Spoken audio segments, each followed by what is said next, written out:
Hello and welcome to the Business of Being an Author. I'm Chris Ashmore. In previous episodes, Andrew Griffiths has discussed the importance of having a world-class book, a book that looks and feels high quality. Well, your own brand too needs to ooze top quality. And in this episode, Andrew explains that means making sure your website, your social media, and everything public-facing, both online and offline, is top-notch. Well, Andrew, you have a very strong personal brand, from everything from your website to the books, of course. What was your thinking and what's your strategy behind a strong personal brand? A strong personal brand is essential for an author. I think there's probably nothing worse than you write this fabulous book and it's amazing, yet someone goes to your website and it looks like it's done by your 11-year-old nephew. Or you don't have a website, or you don't have a social media presence, or whatever it might be.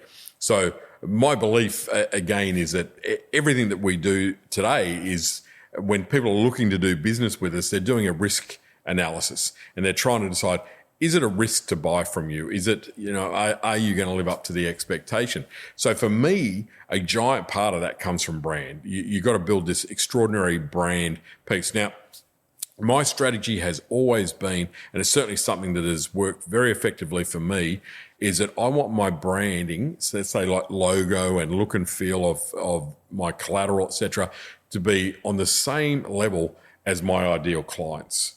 So it's probably about 15 years ago when I really aspired to, these are the clients that I want to work with, the CBSs of the world and the Inks of the world and the Telstras or whoever it might have been then, these corporates, that they had to go to my website and feel totally confident that I was a professional. My brand was on par with theirs. And it's an interesting kind of thought, because I've had that feedback from all of those organisations that I've ultimately worked with to say one of the big reasons that we decided to work with you was your brand is world class. And that's why it's so important for me. That's why I think, again, if you want to build your business as an author, then you've got to say, well, you've got to treat your personal branding seriously and significantly. The book won't work on its own. It needs a bit of help, and that's where the personal branding comes into play. So, yeah. Whereas a lot of people, a lot of businesses think that their logo is their brand, and that's it. That's right. Yeah. Simple as that. That's it. As long as I've got a good logo, whatever good logo is, that's it. Where do you see authors going wrong with their branding? Well, I think with the branding side of things it's a little bit like the book design. We've spoken earlier on in this series a bit about a poorly self-published book has terrible fonts, cheap printing, it's too tiny. You look at it and it doesn't feel like it's a really good book, and certainly perhaps not a credible book. It's more than the content, it's all the other stuff. I think branding is a bit the same. If you don't value branding, then you tend to not value it in your own stuff. So you end up with a business that has bad branding, terrible branding, bad images on the website, it's bad copy, it looks terrible. So I think people go wrong, number one, if they don't value it. Number two, they try to do it on the cheap. So these days there's so many platforms and AI, of course, and it's the answer. And I laugh when I look through groups that talk about, like publish a book or get a logo, just use 99 Designs or just use AI or whatever. There is certainly a place for all of those kind of things, but you don't create a world-class brand with them, in my view, there. So you've got to be able to invest in it. And I think I'm a marketing guy from way back. I see great value in the brand because of that risk side of it. So for me, I'm prepared to invest in it.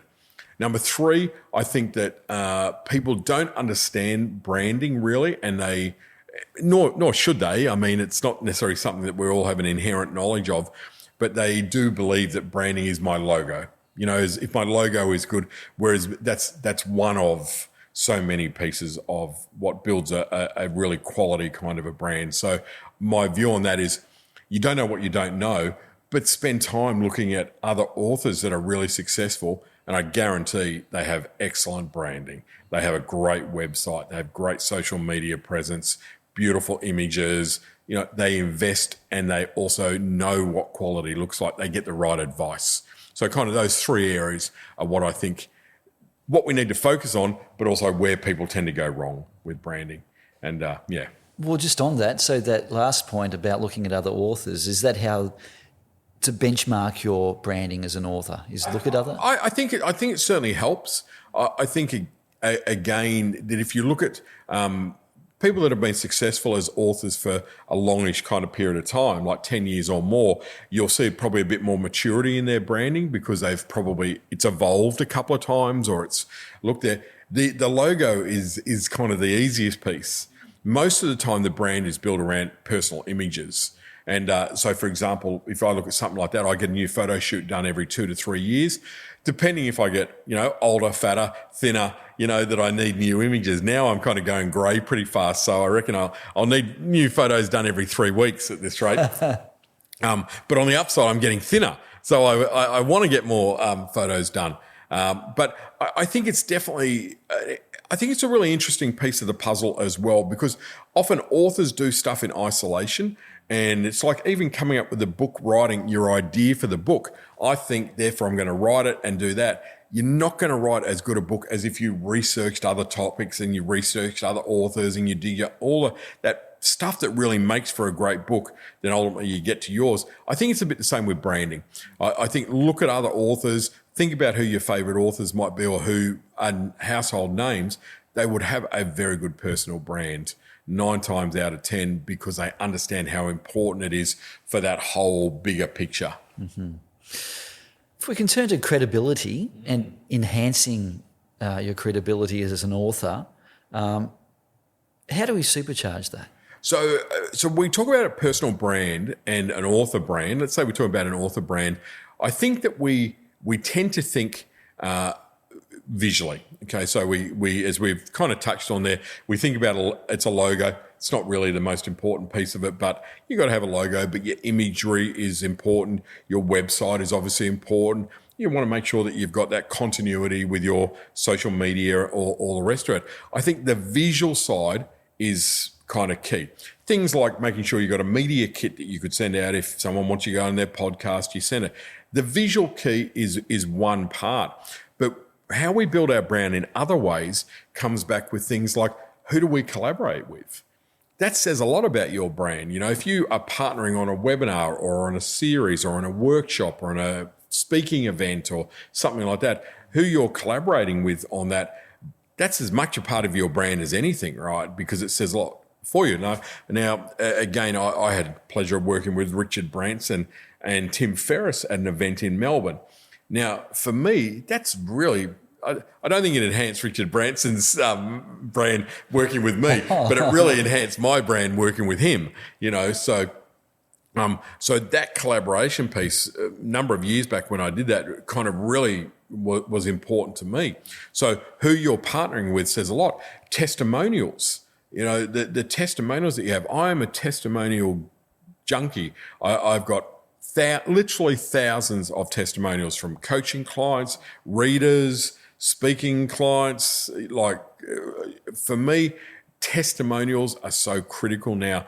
And I think they're more critical now than ever because, again, we're in a highly competitive world, and the author world is no less competitive than any other kind of business. So I really look for those kind of testimonials to enhance my credibility as well. And that's that piece that, again, I encourage everyone to do that. I think it's also the other reputational kind of, stuff, maybe milestones, awards. If your book's won an award or if you've won an award, I think making sure you've got that stuff there, all of that enhances that credibility piece. I think sometimes authors, we also get a bit of credibility with book sales. So to be able to say you're a bestseller or you've sold 1 million copies or whatever it might be, that again, tends to indicate that the book and what you do must be good. If it's social proof, that many people have bought it, then it must be good. So you can see that with the credibility piece, you start with the basic visuals that they write, is my website current, great images, etc. But then you really enhance it or supercharge it with who I collaborate with, the testimonials from the people that are working, the milestones or the awards or the successes, etc. All of that kind of comes into it. Even looking at that on my website, you'll notice my main website, on the homepage, I have all of my, not all of them, but the majority of like my clients that I work with, because it's big-ish names, that reduces the risk for other big-ish names getting there. Even something surprisingly, Chris, like having a wiki page. I'm amazed. I've got a Wikipedia page, and I look at that and go, who even reads those? You'd be amazed how many people say to me, oh, I was checking out your Wikipedia page, and and that's where they get their information about you from. It's like, really? Like and I got it because someone approached me and that was what they do, set up Wikipedia pages, and I kind of went, who cares, right? That's an amazing credibility piece for a certain audience. But another little element that I think is important for us is to talk about social media for a second and kind of go, right, now love it or hate it. People go, oh God, I hate social media, or I love it, whatever it might be. But your credibility on social media is becoming even more important now because we live in a world that it's easier for people to have a great image with using AI, etc., but not to really be able to deliver. So I find that prospective clients are going back through your social media a lot. So, our websites say we're awesome. I've yet to see a website that says that actually, I'm pretty ordinary. I'm not very good. I don't know if I'd buy from me. Our website says we're awesome. But now people are more shrewd and they're going, well, what have your last 20 LinkedIn posts said? What have your last 20 Instagram posts been? They get a feel for you as a person much more around what you're doing currently. What are you commentating on? What are you curating? What are you sharing, in that social media space? Part of your brand. I'm so considered with what I put on social media because it's all brand. But even the other piece about that, Chris, is also how you act as a human being. Now, I know from a speaker's point of view, so I do a lot of speaking around the world, and I've seen speakers that go on stage that you go, wow, what a great person, and they're awesome. They go off stage and they're just a monster. They're horrible. They treat people like dirt. You go, but you're Mr. Lover, puppies and unicorns, and off the stage you're like Darth Vader. And it's like that shift. I think we underestimate how important our personal brand is that we carry through life, how we treat others. And, certainly as an author, you're going to be going to events. You're going to be, you'll be invited to stuff. You'll be going on media. You'll be doing all that kind of stuff. How easy are you to work with? How do you treat others? How do you do all of that kind of stuff? Is it genuine when you're on a media interview and then you stop? So there is a complexity about building an extraordinary brand that has many layers to it. I just think you just got to be exceptional at all of them. Simple as that, right? Just do all of that stuff really, really well. But remember, that's what's going to set you apart from others. That's what's going to increase your chances of being successful in building your business as an author, because you just are going to look the part and be the part, and your book then is kind of like the icing on the cake. What about product offering, Andrew? What does that say about us? Well, that's another interesting kind of a point, right? It's like, okay, I've read your book, Chris. It's awesome. I want to work with you. So, like, what do I buy next? Or how can I get more of you? Is that so? Yeah, I can listen to your podcast. I can perhaps read your blog or whatever it might be. The free stuff that we can get access to, great, that's important. But what do you sell? So that again positions who you are. You go, well, I do retreats in Bali. You go, okay, well, that's kind of something nice, but I've read your book. I don't know if that's enough to convince me to go and spend a week with you in Bali yet and pay 10 grand, or I do high level coaching for 100 grand, and you kind of go, well, I'm not going to go from 34.95 to 100 grand. There's got to be bits that lead to that. And when we talk about product architecture down the line a bit, we're going to talk about having what is called like an ascending transaction model, which means you have, cheaper products, you build up, which give you more and more credibility as you're going. So I think in the branding piece, if someone's going to look to work with you, have you got enough products on offer that are going to help get them into your product ecosystem? So maybe a cheaper online program, lots of free stuff, podcast, etc. But a smaller coaching program. So someone can go, okay, well, I'm not committing to a year and $1 million, but I can do 5 sessions with you and it might cost a few $1,000s, but I get to work with you a little bit there. Or am I just doing master classes or whatever it might be? So understanding, I think, again, what does your product offer say about you, and is it on par with with what your brand is saying? That's why I think it kind of fits into the equation. I suppose, summing up, Andrew, how would you sum up what a business author needs to do to build a world-class brand? Sure. I think there's a few things that I would probably draw out of that. Number one, build your list of your 10 ideal clients and go, okay, that's the kind of organisations that I would like to work for. And that list should make you feel a bit anxious and a bit like, oh gosh, I could never work with those. Like they're way too big for me, rah, rah. But go, okay, look at all of their branding, right? Look at all of what they do and go, okay, if I want to work with, Hertz and Qantas and, those brands, is my brand on par? Would they look at my branding and go, this is safe to work, to buy? When they do their risk analysis of you, is your brand going to be on par? So build a brand that suits your clients. Now, if your clients are people that are moving into retirement, going from 60 to 80, and that's what you're building your business around, same question. It's not just, that's my example, but, is your brand warm? Is it appealing? Does it look professional enough for that target market? So it's got to work for whoever you're kind of targeting. So I think that's probably where I would start. I think the second thing I would say is currently, if you've got a brand, hand on heart, is it up to the job? Have you got a brand that is either over-engineered, so it looks a bit too formal and corporate and standoffish, yet your market wants warm and connected?